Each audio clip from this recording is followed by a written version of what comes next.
भारत में सबसे डरपोक पत्रकार होते हैं। ये लोग जाता है फिलिस्तीन इजराइल में वॉर कॉन्फ्लिक्ट कवर करने और इजराइल में रहता है, बम गिर रहा है गाजा में, रिपोर्टिंग करता है इजराइल से। भारत में पत्रकार बनना सबसे कम रिस्की जॉब है। कुछ भी बोलिए, झूठ ही बोलते हैं सब, कोई पूछने वाला एकदम झूठ, बिल्कुल झूठ। वो पब्लिक सेंटिमेंट को भड़काते हैं। ये बिल्कुल हम लोग 15 साल 12 साल टीवी में कैसे गुजारे हैं, इस डर में कि नौकरी रहेगी कि चली जाएगी। तुम्हारी औकात है टेलीविजन और अखबार खोल लोगे? तो नहीं है, तो फिर चुपचाप नौकरी करो।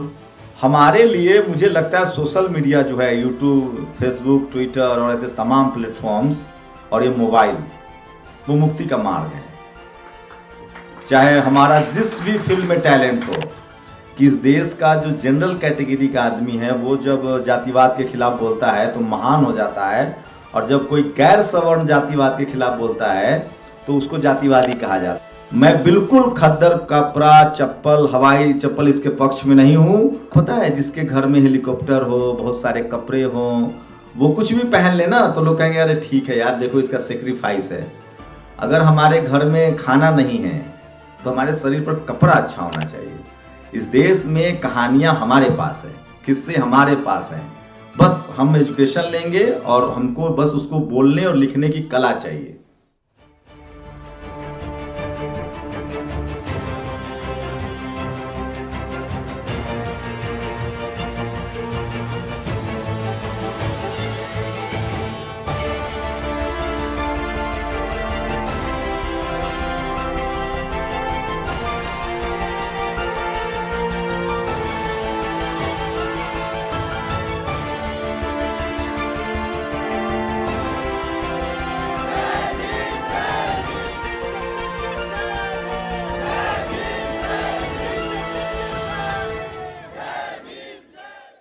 हमारे साथ में जो हैं वो शंभू भाई आ गए हैं नेशनल दस्तक से। शंभू कुमार सिंह नेशनल दस्तक के संपादक हैं। तो चाय के लिए हम 10 मिनट वेट करेंगे, उनको सुनेंगे और फिर चाय पियेंगे, उसके बाद फिर ओपन सेशन की तरफ जाएंगे। मैं सचमुच बहुत खुश हूँ और मुझे याद आता है वो 5 साल 6 साल पहले का वक्त, जब मेरे हाथ में सिर्फ मोबाइल होता था और मैंने किसी को ऐसे ही कहा था कि एक दिन 1000 मोबाइल वाले लोग घूमेंगे इस देश में, और आज तो ग्लोबली मोबाइल से जर्नलिज्म हो रहा है। तो आई एम रियली हैप्पी, और मुझे बिल्कुल संख्या को लेकर कोई प्रॉब्लम नहीं है, क्योंकि जहां बहुजन मीडिया का पूरा जो कॉन्सेप्ट है आप देखेंगे तो बाबा साहब ने शुरू किया और उसके बाद मान्यवर साहब ने भी बीच में कोशिश की थी। छिटपुट लोग कोशिश कर रहे थे टीवी अखबार के दौर में, लेकिन सफल नहीं हो पाया। बट सोशल मीडिया सफल हुआ है, मुझे ऐसा लगता है, चाहे वो नेशनल दस्तक हो, दलित दस्तक हो, न्यूज़ वीक हो, या तमाम जो प्लेटफॉर्म्स है जिसके मैं नाम शायद नहीं जानता, इसलिए मैंने फ़ोटो खींच लिया है और आज मैं इस सारे नामों पर एक वीडियो बनाऊंगा। तो अभी जो बात हो रही थी कन्वर्सेशन महिलाओं के रिप्रेजेंटेशन की, तो ये बात सच है कि भारत में महिलाओं का रिप्रेजेंटेशन नहीं है, लेकिन बहुजन महिलाओं का और भी नहीं है। लेकिन एक बात का मुझे फ़ख्र भी है कि भारत के बहुजन समाज में बहुजन सेक्स रेशियो बहुत ज़्यादा है, हमारे यहाँ भ्रूण हत्याएं नहीं हैं। खैर, शुक्रिया सुमित जी, सुमित भाई, सुमित बोलूँगा। और आपसे मिलना हमेशा अच्छा लगता है, क्योंकि आपने टेलीविज़न में भी काम किया, मैं तो हमेशा डेस्क पर रहा, तो मुझे बिल्कुल प्रोग्रामिंग नहीं पता है। हमेशा कभी रन डाउन पर, कभी शो बनाना, झूठ सच लिखना, तो मुझे नहीं पता। बट आपका मैं शो भी देखता हूँ और इस तरह के जो आप इनिशिएटिव ले रहे हैं ये भी शानदार है। बिल्कुल ये सब चीज़ें स्किल बहुत कम लोगों में होता है, मुझ में बिल्कुल नहीं है। और मुझे कुछ और अच्छे लग रहे हैं कि नेशनल दस्तक ने शायद शुरुआत में कुछ सेशंस किए थे, उसमें से भी कुछ लोग हैं यहाँ जो उन्होंने बाकायदा 25-25 दिन की ट्रेनिंग ली थी, तो वो भी अच्छा लग रहा है कि हम लोग आगे बढ़े हैं। मुझे लगता है हमेशा आलोचना बिल्कुल ठीक नहीं है, we have to do something positive. और इतनी संख्या मैं अगर कहूँ तो एक टेलीविज़न चैनल से ज़्यादा पावरफुल हम लोग हैं, क्योंकि हम डाइवर्स कंट्री से हैं। और मुझे लगता है राज्य के हिंदी पट्टी तो हम सब होंगे ही, हिंदी पट्टी के सब लोग होंगे, जो तमाम जो हिंदी भाषी राज्य हैं, और वहाँ ज़्यादा काम करने की ज़रूरत है। तो पहले तो द न्यूज़ वीक को बहुत बहुत शुक्रिया कि वो हिम्मत दिखाते हैं बहुजन यूट्यूबर्स मीट लिखने का, लिखते हैं, बाकायदा प्रचार प्रसार करते हैं। ऐसे वक्त में जब मैं रोज़ लगभग 100-200 कॉल्स उठाता हूँ, उसमें कुछ मजबूर होते हैं लोग, पीड़ित होते हैं, कुछ अधिकारी होते हैं, कुछ रिटायर्ड अधिकारी होते हैं, उनका सबका यही सवाल होता है कि आपको डर नहीं लगता है। मुझे लगता है ये बहुत वाहियात सवाल है, डर क्यों लगे, किससे लगे, और डरने की जरूरत नहीं है। और आप सब लोगों को देख के जो थोड़ा बहुत था डर होता है, ह्यूमन बीइंग है, वो खत्म हो गया है। तो थैंक यू, आप लोग यहाँ आए और सुमित जी ने ऐसा कार्यक्रम का आयोजन किया। मैं 2-4 मोटा मोटी बातें कहना चाहता हूँ जो बहुत ज़रूरी है। अगर आप सब लोग इसी प्रोफेशन से हैं, आई होप सब लोग इसी प्रोफेशन से हैं, कोई रील्स बनाता हो, न्यूज कंटेंट बनाता हो, या कोई इंटरटेनमेंट का सेगमेंट बनाता हो, सच मानिए तो सोशल मीडिया इस देश के 90% लोगों के मुक्ति का मार्ग है। पूछिए कैसे? इस देश में मुंबई में जाके जूते घसना आसान नहीं था। अगर आप डांस करना जानते हैं, गाना जानते हैं, नाचना जानते हैं, सब कोई शाहरुख खान नहीं है जिसकी माँ का रिश्ते प्रधानमंत्री के घर से हो, सब सलमान खान नहीं है, आमिर खान नहीं है, अमिताभ बच्चन के बेटा अभिषेक बच्चन नहीं है। अमिताभ बच्चन के पिता बड़े राइटर थे, उनके नेहरू जी दोस्त हुआ करते थे। तो एक सोशल जो संपत्ति है वो बड़ा काम आता है और उससे आपके लिए मौका मिलना आसान हो जाता है। लेकिन सोशल मीडिया ने इन सबको फेल कर दिया। अगर आप में गट्स है, टैलेंट है, और सबसे बड़ी बात है अगर आप लोगों से कम्युनिकेट करते हैं, तो मैं देखता हूं कि कोई झारखंड का एक कपल्स है, वो शानदार हिंदी फिल्मों पर डांस करता है और वो सबसे ज़्यादा फेमस है। ये संभव नहीं होता अगर टीवी अखबार का दौर होता, क्योंकि टीवी अखबार में मुझे पता है किन लोगों का कब्जा है, कैसे कब्जा है। और तो मुझे लगता है कि मैं कुछ बातें नहीं बोलना चाहता हूँ, आजकल राष्ट्रवाद का दौर है तो मैं बोल ही देता। हमारे लिए मुझे लगता है सोशल मीडिया जो है, यूट्यूब, फेसबुक, ट्विटर और ऐसे तमाम प्लेटफॉर्म्स और ये मोबाइल, वो मुक्ति का मार्ग है।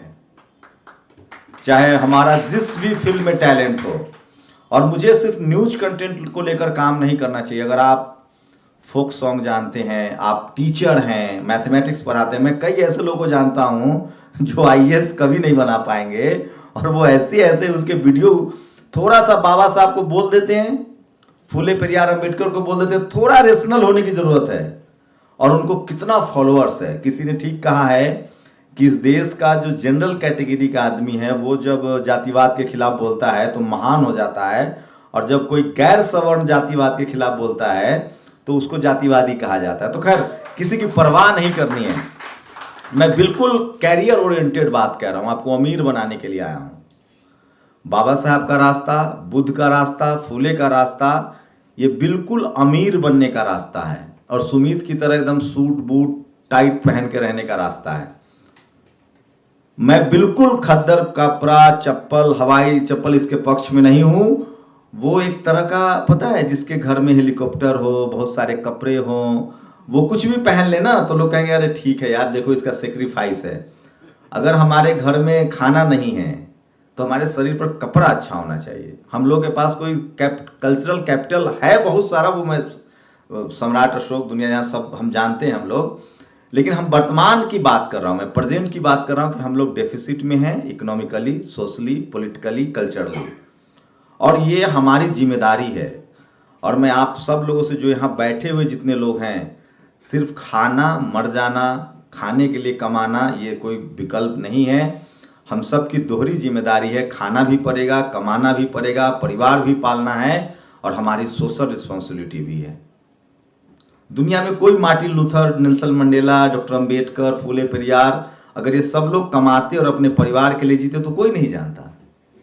तो ये भी एक जुड़ा हुआ है, आप महान भी बन सकते। तो मैं आ रहा हूँ एकदम कैरियर पर। जितने लोग के पास जॉब, हमारे लोग सरकारी नौकरी में, मैं भी उसमें था, कोशिश मेरी भी थी कि सरकारी नौकरी लगे। मैं अभी बोलूँगा तो आप लोग, मैं वैसे बिल्कुल खिलाफ था, मुझे लगता था कि नहीं करना है, बट घर में बहुत मार पड़ती थी। कोई दोस्त सरकारी नौकरी में लग जाता था, चाहे आईएएस बन जाए, चाहे गैंगमैन बन जाए, तो मार पड़ती थी, शादी नहीं होगी, कहाँ जाओगे, क्या करोगे, फादर का प्रेशर है, खैर उनकी अपनी मजबूरी थी। मैं ये कह रहा हूँ कि हमारे पास कैरियर अपॉर्चुनिटी है, और इसको कैरियर के तौर पे भी लीजिए, और इसमें डिग्निटी भी है, सम्मान भी है, आपका चेहरा भी चमकेगा, और इसमें आप पैसे भी कमा सकते हैं आज के डेट में। और मेहनत करना है, और सबसे बड़ी बात है कि हमें किसी से कमतर नहीं सोचना है।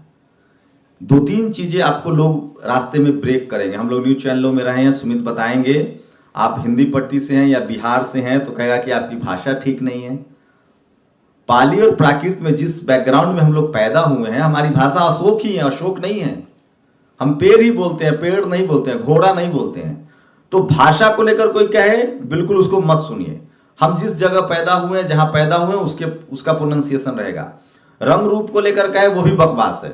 मैंने कभी आज तक मेकअप नहीं किया, मैं खराब नहीं कह रहा हूं, बट अगर हमारे पास संसाधन नहीं है तो वो कोई ब्रेकर नहीं है कि ऐसे ही करना है। आपकी भाषा में ना टच होना चाहिए, आप लोगों का दर्द बयां कर सकते हैं, क्योंकि उस दर्द को आपने झेला है। इस देश में कहानियां हमारे पास है, किस्से हमारे पास हैं, बस हम एजुकेशन लेंगे और हमको बस उसको बोलने और लिखने की कला चाहिए, और वो आप सब लोगों के पास है, तभी आए हैं। तो इसको कैरियर के तौर पे लीजिए। मीडिया कैरियर है प्लस पावर भी है। मीडिया, फिल्म, तमाम चीजें, तो सोशल मीडिया की वजह से हम सब लोग आगे बढ़ रहे हैं। आप लोग बढ़िए और बिल्कुल इसको प्रोफेशनल कैरियर बनाइए। जो लोग, कोई टीचर बनना चाहता है वो चाहे तो सोशल मीडिया पर पढ़ा सकता है। कोई अगर न्यूज में आना चाहे तो वो बहुत जरूरी है इस समाज के लिए। आप लोग की दोहरी जिम्मेदारी है, और एकदम आंख में आंख डालकर थोड़ा सा पढ़ाई जरूरी है। किताबें पढ़िए, फूले पेरियार अम्बेडकर को पढ़ लिए तो सोशल समझ आ जाएगी। थोड़ा सा इकोनॉमिक्स पढ़िए, दुनिया भर की चीज़ें पढ़िए, और आप रोज अपने आप को 2-4 साल आप समय दीजिए अपने आप को। हो सकता है कि कोई भी प्रोफेशन में आपको 2-4 साल ऐसा मेहनत करना पड़ेगा जिसमें आपको बाकी चीज़ें छोड़नी पड़ सकती है। एकदम बिल्कुल सफल होने का सबसे आसान तरीका है कि 2-4 साल, 5 साल आप एक चीज पर फोकस कीजिए, आप सफल हो जाएंगे। बुद्ध ने कहा है कि बहुत कम लोग होते हैं जो तुरंत गड्ढा खोदते हैं और पानी निकल जाता है। धरती के नीचे पानी है, ये अंतिम सत्य है। जो भी लगातार खड्डा खोदते रहेगा ना, उसको पानी मिलेगा। किसी को देर हो सकता है, कोई थोड़ा लक्की है तो बालू खोद ले, समंदर के किनारे है या लैंड जो कोस्टल एरिया है, या जो गंगा के मैदानी भाग में रहता है, कोई पहाड़ में पैदा हुआ है तो थोड़ा उसको वक्त लगेगा, लेकिन जो खुदाई करेगा उसको पानी मिलेगा। मतलब हम कोशिश करेंगे तो सफलता तय है। और इस फील्ड में आपको नाम, शोहरत, पैसा, सम्मान सब मिलेगा। एक रिस्क फैक्टर है जिस पर बबीता और उनके बीच बातचीत हो रही थी। तो आप फौज में भर्ती होंगे तो गोली चलेगी तो भाग जाएंगे, नहीं भागेंगे ना। आप पत्रकार बने तो आपके लिए कारपेट थोड़ी बिछाएगी। भारत में सबसे डरपोक पत्रकार होते हैं। ये लोग जाता है फिलिस्तीन इजराइल में वॉर कॉन्फ्लिक्ट कवर करने, और इजराइल में रहता है, बम गिर रहा है गाजा में, रिपोर्टिंग करता है इजराइल से। भारत सबसे दुनिया में सेफ है पत्रकारों के लिए, इससे ज्यादा पत्रकार पाकिस्तान में मरते हैं। इस देश की जो मनुवादी मीडिया है उसने अपने लिए बहुत अधिकार ले रखे हैं, बहुत सेफ है, उसमें हिस्सेदारी ढूंढिए। आईएएस कलेक्टर से भी ज्यादा सेफ नौकरी है ये पत्रकारों की। भारत में, पूरी दुनिया में रिस्क फैक्टर है, लेकिन भारत में पत्रकार बनना सबसे कम रिस्क की जॉब है। कुछ भी बोलिए। सोचिए, यहाँ के सारे टीवी अखबार में देखता हूं, मैंने काम भी किया, 10-12 साल लंबा समय होता है, झूठ ही बोलते हैं सब। कोई पूछने वाला, एकदम झूठ, बिल्कुल झूठ। वो पब्लिक सेंटिमेंट को भड़काते हैं।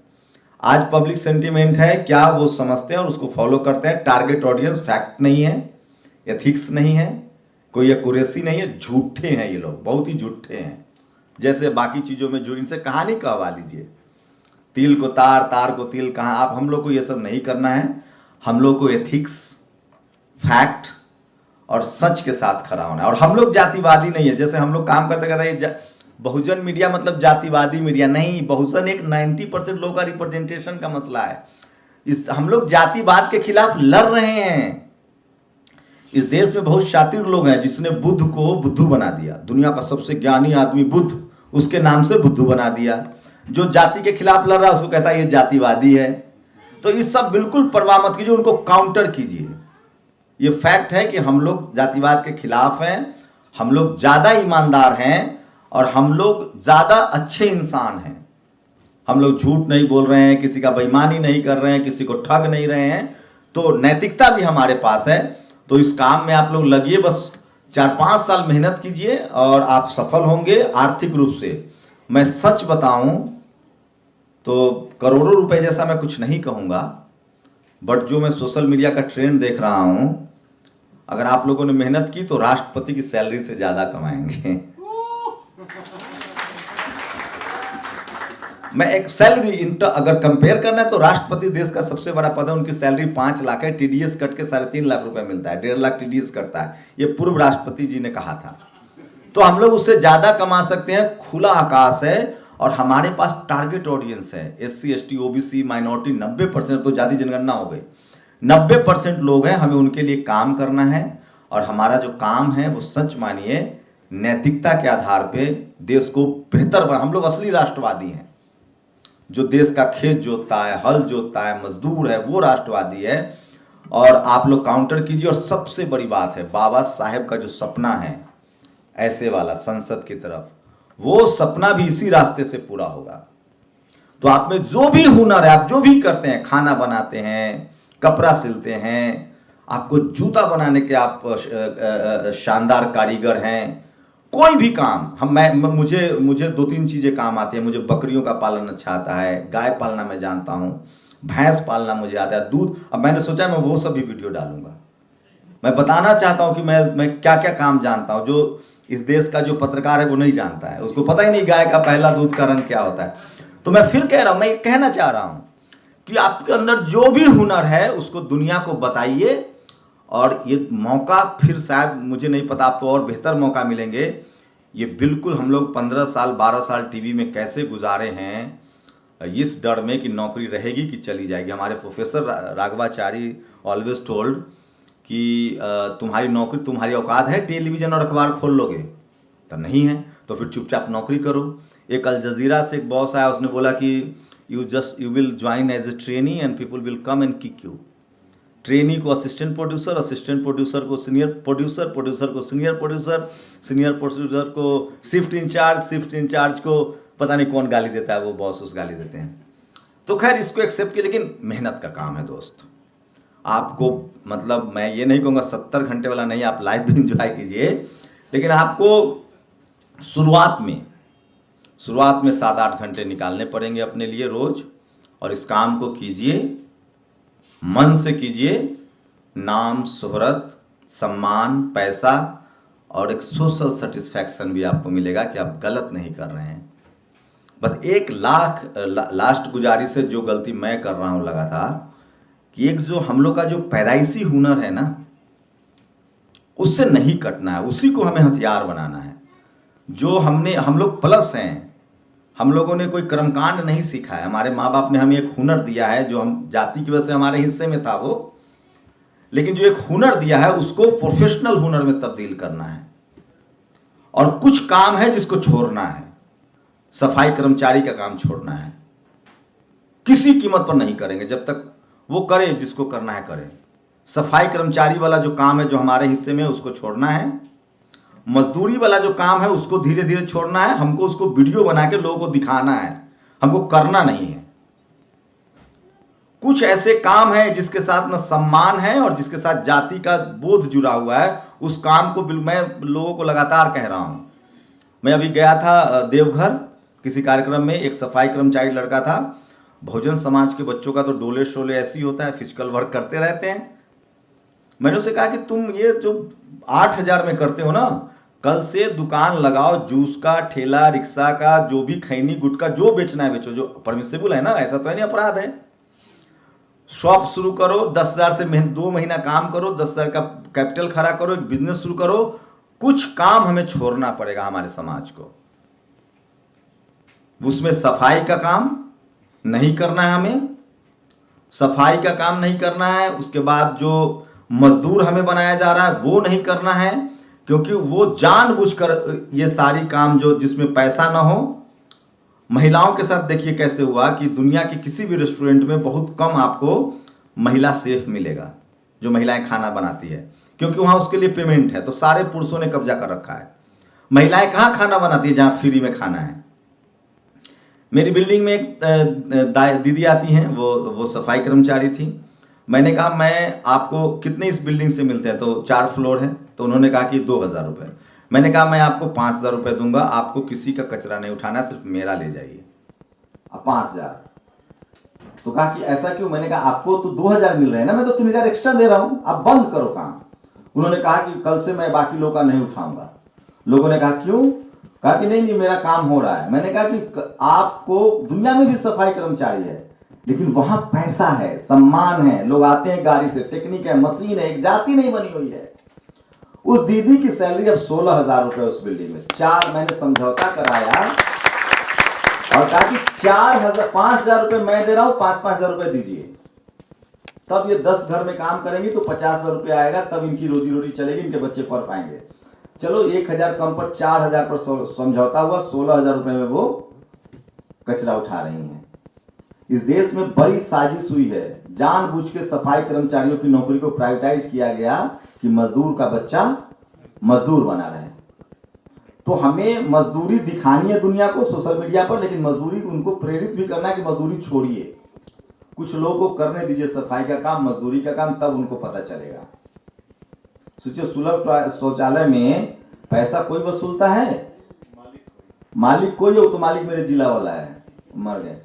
पैसा वसूलने वाला की जाति पता कीजिए और सफाई वाला की जाति पता कीजिए। इस देश में अभी मैं रोहिणी से बात कर रहा था और तमाम लोग बता रहे थे, एक प्लम्बर की बुलाने में अमेरिका में जितने यहाँ के लोग रहते हैं वो शाम में डिस्कस करेंगे कि बड़ा मजा था भारत में। 15,000 में ड्राइवर, 5,000 में सफाई वाला, plumber free of cost, electrician कोई पैसा नहीं लेता है। फिर उनको कहा कि तो चलो भारत, तो नहीं यार फिर यहाँ सुख सुविधाएं भी तो है, नहीं जाएंगे। एक मैंने बहुत पहले लेख पढ़ा था खुशवंत सिंह का, एक टॉयलेट क्लीनर हिथ्रो एयरपोर्ट पे। तो जब भी खुशवंत सिंह वहां जाते थे तो मिलती थी तो वो कहती थी कि I want to go Bharat, यहाँ क्या कर रही हूँ मैं। तो वो कहते थे कि चलो, तो कहते कि नहीं यार भारत नहीं जाऊंगी, मैं यहाँ काम करके वहां कुत्ता घुमाने के भी डॉलर पाउंड लेते हैं। एक प्लम्बर 5,000 से 10,000 रुपए लेता है, घंटे के हिसाब से काम होता है। उसके बाद जाति खत्म हो जाती है, कोई भी कोई काम। 1.5 लाख रुपया मिलेगा सफाई कर्मचारी को, भाई साहब देखिए रेला लग जाएगा। फिर कहा कौन जाति देखता है? या हम पहले तो बहन जी ने किया था, ये नौकरी जैसी बांटी जगजीवन बाबू ने किया था। ये सब चीजें आपको डिस्कोर्स में लाना पड़ेगा, बहस करनी पड़ेगी। वो तमाम हमारे जो पैदाइशी काम है, हुनर थे, उनको छोड़ना है और उसका वीडियो बना के दुनिया को दिखाना है। फिर उससे हमारे लोगों को निकालना पड़ेगा।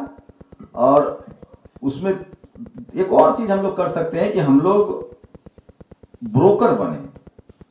सामान बनाने वाला इस देश में और खरीदने वाला वो अमीर नहीं है, सामान का जो डीलिंग कर रहा है ना वो अमीर है। वो बाबा लोग को देखिए, एक साइकिल नहीं कोई खरीद पाया होगा उसके आशीर्वाद से, और वो 10-10 रुपए से मर्सिडीज खरीद रहा है। भाई सोचिए, बात बिजनेस 10-10 रुपया देता है। मेरी एक बैंकर दोस्त है हरिद्वार में, वो कहती है कि 10-10 लाख रुपए सामने आके कैश कराते हैं।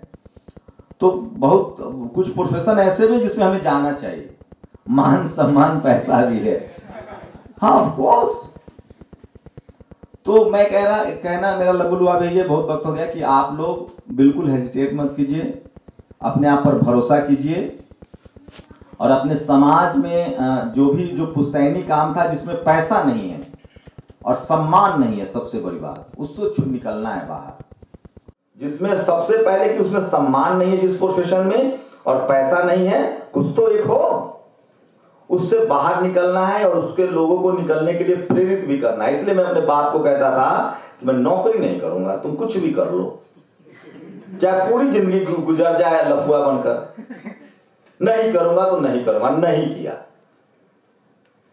बट पढ़ाई लिखाई करनी, हमारे पास चैलेंजेस हैं, आसान है, पैसे की तकलीफ है, संसाधन नहीं है, लेकिन यकीन मानिए बुद्ध ने ही कहा है कि आप जिस दिशा में सोचते हैं, कोशिश करते हैं, सफलता तय है 100%। और हम लोग किसी से कम नहीं है, हम लोग नैतिक हैं, हमारे पास विरासत है, और सबसे बड़ी बात है हमारे ऊपर कोई दाग नहीं है, धब्बा नहीं है। हम सब लोग मानवीय मूल्यों से भरे हैं, हम बुद्धिस्ट हैं, हमारे सीने में बुद्धिज्म है, हम सब लोग ह्यूमैनिटेरियन को आगे रखते हैं। हम किसी कीमत पर किसी के साथ अत्याचार करना तो दूर, अत्याचार होते हुए नहीं देख सकते। इसलिए हमें प्राउड है as a Indian, as a भारतीय, कि हम लोग उस परंपरा से आते हैं, उस सम्राट अशोक के वंशज हैं, उस परंपरा से आते हैं जिसने सिकंदर के देश में भी दवाइयां भिजवाई थी जबकि सिकंदर ने हमला किया। तो हम लोग के पास प्राउड करने के लिए सब कुछ है, हम लोग बेहतर इंसान हैं और हम किसी से कमतर नहीं है। और जो कुछ कलम कसाई हैं जिन्होंने हमें जातियों पर बांटा है, वो वक्त भी बाबा साहब ने हमारी एक आदमी ने हमारी पूरी लड़ाई लड़ दी। तो हमारे पास विरासत है, हमें टेक्निकल स्किल डेवलप करना है। दिमाग से जेहन में जो डर बैठा हुआ है, वो रंग के आधार का डर, भाषा के आधार का डर, जाति के आधार का डर, उससे निकलकर हमें बेहतर मुल्क के लिए संवैधानिक दायरे में अपने अधिकार के लिए लड़ना है। और चीखना चिल्लाना शुरू कीजिए, कोई कुछ बोले उसको लिख दीजिए। शुक्रिया। बहुत बहुत शुक्रिया शंभू भाई। और जैसे प्रोफेसर दिलीप मंडल साहब कहते हैं कि सोशल मीडिया का डॉन है नेशनल दस्तक और शंभू कुमार। डॉन नहीं या डॉन निगेटिव मास्टर। तो बहुत बहुत शुक्रिया, आप इतनी बड़ी टीम चलाते हैं उसके बावजूद समय निकाल के आए। आपके लिए एक छोटा सा गिफ्ट हमारी तरफ से। ये चैनल सब्सक्राइब करें, हर अपडेट आपको मिले इसके लिए बेल आइकन जरूर दबाइएगा।